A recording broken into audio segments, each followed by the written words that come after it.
পিঠা পুরোপুরি ঠান্ডা হয়ে যাবে। Thank you.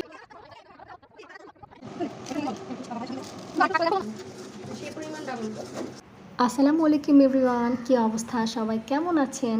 আমার বার্থডে ব্লগ আজকে পোস্ট করব, তো শিগগিরই জলদি জলদি করে সবাই আজকে আমার বার্থডে উইশ করতে একদম ভুলবেন না। আম্মু এখন বাসাতে একাই থাকে, এই জন্য আমি যখন যাই তখন আপু আর আমি প্ল্যান করে একসাথে যাই। একটা দিনের জন্য গেলেও আমরা দুজন একসাথেই যাই, যেন আমাদের সময়টা অনেক ভালো কাটে অ্যান্ড আমরা তিনজনই একসাথে অনেক গল্প করতে পারি, আম্মু, আমি আর আপু। আর এই যে মোহনা তো আছেই, মানে 3.5 জন।